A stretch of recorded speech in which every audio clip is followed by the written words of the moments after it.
আমি এসেছি তো 1984 সালে। রাজশাহী ইউনিভার্সিটিতে আমি লেখাপড়া করেছি। আমি বিজ্ঞানের ছাত্র ছিলাম, কিন্তু বাংলা সাহিত্যে লেখাপড়া করেছি। এবং ইউনিভার্সিটিতে এমএ পরীক্ষা দিয়ে আমি ঢাকায় আসি। তবে হ্যাঁ, ঠিকই যে ঢাকা আসার দুটো কারণ ছিল। একটা হচ্ছে গ্রাহ্য দানের জন্য, পেশাগত কারণে। আর একটা তো অবশ্যই আছে যে ঢাকা রাজধানী শুধু নয়, কবিতার একটা মূল ভূমি। সেই মূল ভূমির সঙ্গে সম্পর্কিত হওয়ার স্বপ্নও ছিল, এবং এই স্বপ্ন লালন করে আমি ঢাকা এসেছি। এই যে জীবন সংগ্রাম এবং কবিতার সংগ্রাম, এটা একটা মফস্বল শহর এবং রাজধানী, জি। এই দুটোর পার্থক্যটা কি? দুটা কোনটা কতটা একজন লেখক বা সৃষ্টিশীল মানুষকে বেড়ে ওঠার ক্ষেত্রে ভূমিকা রাখে বা সহযোগিতা করে?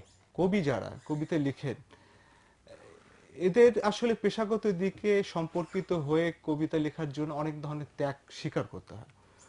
অনেক ধরনের আকর্ষণ, অনেক ধরনের প্রলোভন, এগুলোকে দূরে ঠেলে দিতে হয়।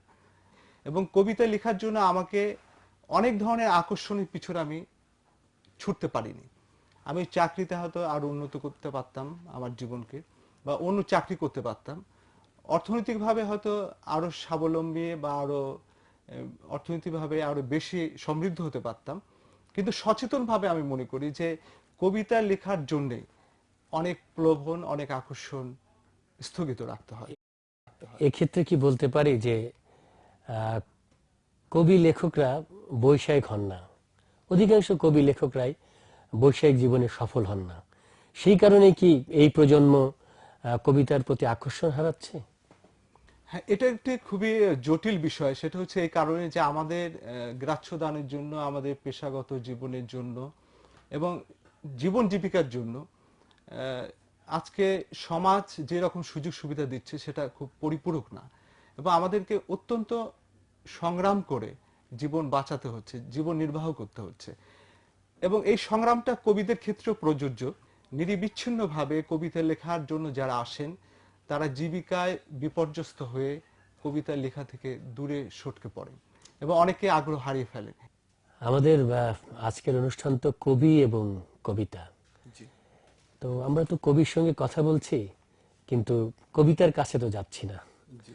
তো আমরা কি এখন আপনার কবিতার কাছে যেতে পারি? অবশ্যই আমি দুটো কবিতা পড়ি, ছোট। প্লিজ। জি।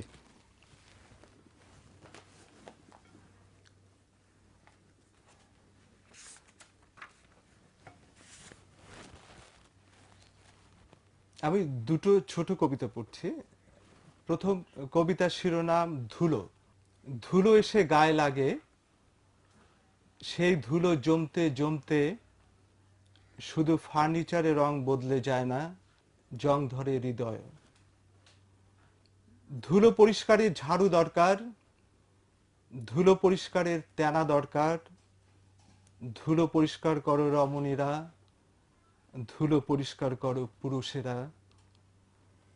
প্রিয় জিনিসের উপর থেকে ধুলো মুছে ফেলো নিয়মিত, না হলে ধুলো ভুলো পথে নিয়ে যাবে, ধুলোর শক্তিকে তুচ্ছ ভেবো না। আরেকটি কবিতা।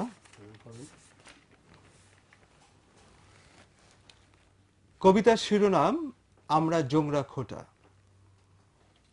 শামুক কুড়িয়ে পুড়িয়ে চুন তৈরি করি, আমরা জোংরা খোটা, আমাদের নখ মোটা। আমরা বাদ্য বাজাই, নৈবেদ্য সাজাই, নদীতে নদীতে যাই, সাগরে সাগরে যাই, আমাদের পায়ে কাদা।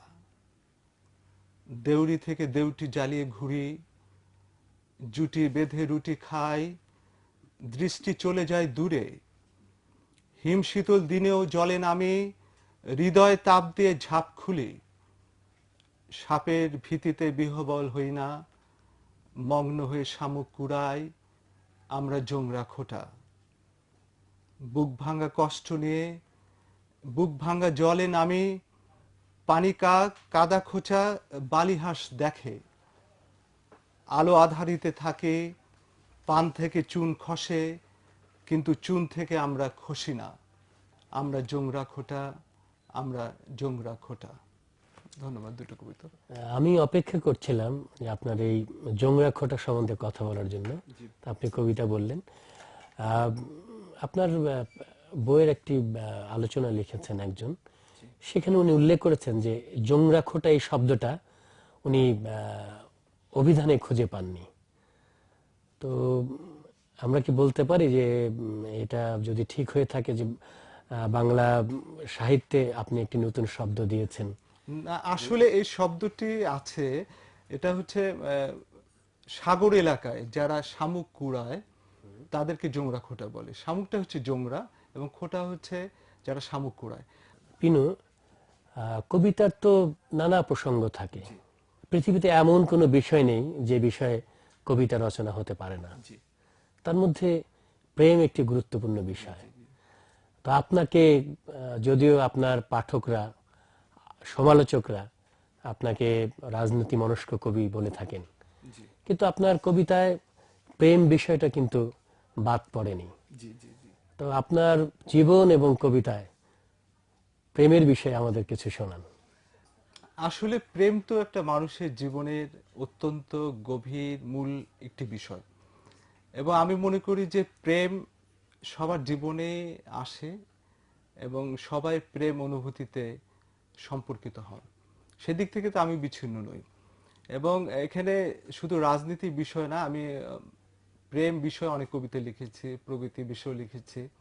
এবং প্রেমকে আমি মনে করি যে একটা মানুষ তার সামাজিক এবং সামাজিক জীবন যে মূল ভিত্তি, প্রেম হচ্ছে সেই মূল ভিত্তির একটি ভিত্তিভূমি। সেটাকে তো আমি অস্বীকার করতে পারি না, আপনি করতে পারেন না।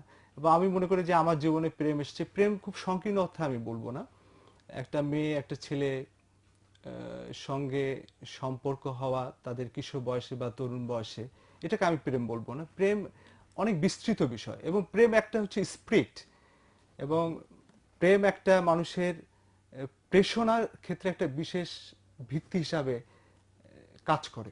প্রেম আমার এসছে, প্রেম এখনো আছে, এবং প্রেম আছে বলে মানুষ বেঁচে আছে, এবং প্রেম থাকবে বলে মানুষ বেঁচে থাকবে, সমাজ গড়বে, পরিবার গড়বে, বন্ধুত্ব গড়বে এবং স্বপ্ন দেখবে। পিনু, আপনি এখনো